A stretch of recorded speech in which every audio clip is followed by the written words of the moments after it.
A day in my life. Char. Hello mga kabady, magandang buhay. Ngayong araw nga pala, samahan niyo ako maglinis dito sa bahay ng aking biyanan. Pumasok nga pala ako dito para mag-charge lang sana ng cellphone. Nakita ko yung mga kalat at naisipan kong ligpitin. At para may mai-content na din ako, charis.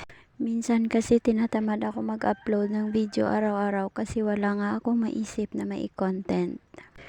Nung andito pa nga yung asawa ko, lagi kaming may upload araw-araw kasi nga masipag siya mag-isip ng mai-content niya. So ayun, back na tayo sa paglilinis ko. Simulan ko na nga pala ang pagliligpit dyan. Una ko nga po pala tinanggal yung mga upuan.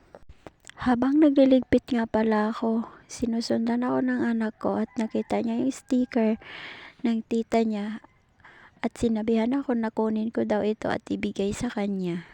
So, nung binigay ko na nga sa kanya yung sticker, pumasok naman ako sa loob at para dito naman ako magligpit. Una ko nga pala tinanggal dyan yung mga unan. Pagkatapos, pinagpag ko muna yung bedsheet.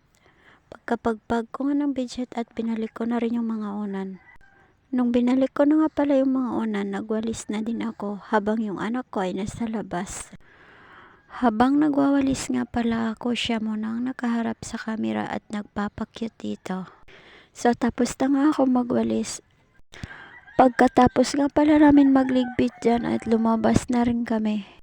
Kasi nagsisimulang nagliligalig na yung aking anak.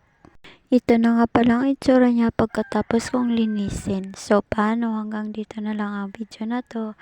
Bye bye. Salamat sa panonood.